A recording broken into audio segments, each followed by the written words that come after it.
Est-ce que vraiment ça vous est utile de vouloir être autrement que vous êtes? Oui, question qui peut paraître totalement débile. Cela admet. Parce que, oui, on est quand même dans le monde du développement personnel, on a quand même une vie qu'on a envie d'avoir un minimum heureuse, un minimum épanouie. Si la vie, ne nous convient pas telle qu'elle est, c'est peut-être qu'on veut être quelqu'un d'autre. Oui, peut-être ben que oui, peut-être ben que non. Moi, je suis plutôt dans le peut-être ben que non. Je suis plutôt dans le côté, vouloir être quelqu'un d'autre, c'est se tirer une balle dans le pied, c'est, voilà, c'est se mettre des bâtons dans les roues. Pourquoi je vous dis ça? Ça va peut-être vous paraître être une manière de couper les cheveux en 4, mais vouloir être quelqu'un d'autre, ça veut dire: «Je ne suis pas assez, je ne suis pas comme il faut, je dois être quelqu'un d'autre, devenir quelqu'un d'autre, je dois changer». Ce que j'ai abordé dans l'avant-dernier épisode et c'est de là que vient le problème. Ce qui vient le problème, c'est, on commence à être le problème de notre vie. On commence à considérer qu'on a un ennemi à l'intérieur de nous qui nous empêche d'être heureux. On a une facette de nous qui nous empêche d'être. Qu'on n'a pas toutes les armes, qu'on est défaillant, qu'on est défectueux, qu'on est timide, qu'on est comme ci, qu'on est comme ça. Je dis bien qu'on est et donc qu'on a une identité associée à ça et donc comme si c'était quelque chose de figé, de rigide, qu'on avait du mal à modifier ou alors il fallait mettre beaucoup d'efforts et si on arrêtait de se raconter ces histoires qu'on est, entre guillemets, «défini» d'une certaine manière? Oui, on a je dirais des qualités, des manières d'être, des ressources, un passé différent, ça, on est d'accord. Mais est-ce qu'on sait vraiment ce que c'est qu'être soi-même? Est-ce qu'on sait vraiment ce que c'est que sa propre personnalité? Et non, ce n'est pas que des concepts métaphysiques, tout ce que je vous raconte là. C'est juste que derrière la graine qu'on plante en disant je veux être quelqu'un d'autre, il y a un refus d'être soi. Il y a un refus de s'accepter. Il y a un refus de s'aimer. Il y a un refus d'accepter la situation. Je dirais, on entretient la guerre à l'intérieur. Et en entretenant la guerre à l'intérieur en disant cette partie de moi n'est pas aimable, n'est pas acceptable, ça demande quand même beaucoup d'énergie. Et donc ça génère des champs de bataille. Ça génère si je me mets pas en mouvement, je suis quelqu'un de mauvais, etc., etc., etc. Si je suis timide, c'est pas acceptable. Si je suis comme si, c'est pas acceptable. Est-ce que vous voyez où je veux en venir? Parce qu'en réalité, ce qu'on cherche quand on désire être quelqu'un d'autre, c'est qu'on cherche à être mieux dans notre vie, à nous aimer plus et à être plus épanoui, plus en paix. Mais si on plante la guerre à l'intérieur, est-ce que vous croyez que vous allez arriver à vous sentir mieux? Si on continue à construire notre monde sur une insécurité de «je ne suis pas assez, je ne suis pas assez bien, je n'y arriverai jamais», parce que c'est ce qui se cache derrière «je veux être quelqu'un d'autre». Il y a un défaut à la conception, il faut que je devienne quelqu'un d'autre. Non, vous n'avez pas à devenir quelqu'un d'autre.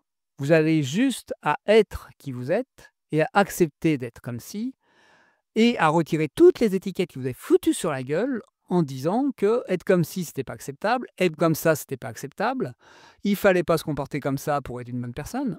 En gros, vous êtes pas dans une vie, vous êtes dans un labyrinthe et vous vous cognez dans les murs à longueur de temps.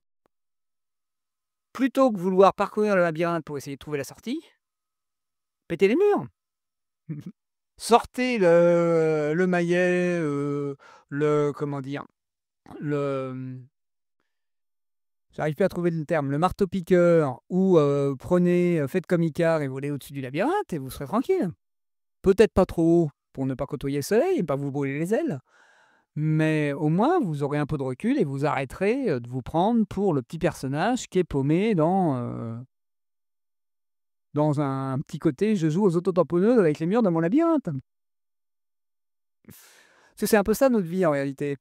«Ah oui, mais je veux pas être comme ça, donc je ne vais pas dans cette direction-là, donc je me tape contre un mur. Ah oui, mais par là, ça marche pas parce que ça correspond pas à telle vision que j'ai envie d'avoir de moi». OK, mais est-ce que vous pouvez pas juste être un humain qui fait des erreurs, qui se plante, qui est parfois sournois, parfois petit, parfois méchant, parfois égoïste, parfois tout ce que vous n'avez pas envie d'être, même positif? Parfois, puissant, parfois, qui prend trop de place. Voilà, parce que toutes les qualités que l'on voit chez les autres, c'est des fois, aussi des défauts qu'on voit chez soi. Parce que quelqu'un qui ouvre sa gueule, c'est quelqu'un d'affirmé. Quelqu'un qui prend trop de place, c'est quelqu'un qui pense à lui d'abord et qui prend soin de lui. Quelqu'un qui dit non, c'est quelqu'un, c'est un emmerdeur.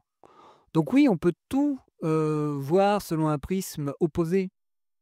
Donc en gros, c'est pas que vous voulez être quelqu'un d'autre, c'est que vous voulez accepter qui vous êtes en réalité. C'est ça que vous voulez vraiment. Et accepter qui vous êtes, c'est aussi vous autoriser à, je dirais, exprimer certaines parties de vos personnalités que vous n'assumez pas et que vous n'aimez pas. Par exemple, la partie de moi qui est ambitieuse et qui a envie, d'écraser tout le monde, parce qu'il y en a une, j'ai une partie conquérante comme ça. Ah, je l'ai tellement mis au tapis que celle-là, au tapis, sous le tapis. Vous voyez comment j'ai parlé? C'est comme si je lui avais foutu un uppercut dans la tronche pour éviter qu'elle parle. Mais non, cette partie conquérante, cette partie qui a envie de réussir, qui a envie d'être au-dessus des autres, elle est utile à quelque chose.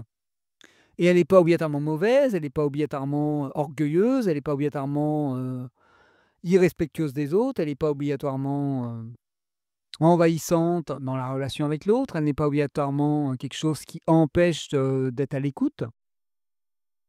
Elle est juste là. C'est pas elle le souci.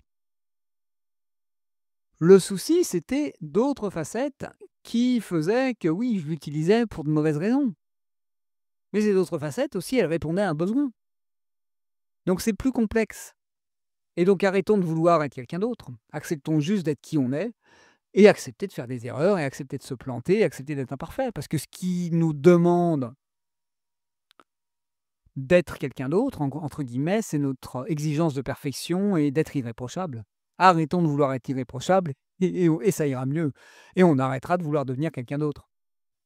Arrêtons de vouloir être exemplaire et on acceptera notre vie telle qu'elle est. Et on s'autorisera peut-être même à la changer et on arrêtera de la fermer. Et de vouloir s'enfermer dans une cage dorée sous prétexte que ça fait moins de bruit, moins de vagues et ça dérange moins. Voilà ce que vous avez envie de vous partager aujourd'hui, qui venait du fin fond des tripes. Comme d'habitude, n'hésitez pas à liker, vous abonner, partager, donner une note à ce podcast sur votre plateforme ou sur YouTube. Et à me contacter si vous voulez que je vous accompagne pour vous autoriser à être vous-même. Et je vous dis à demain pour un nouvel épisode.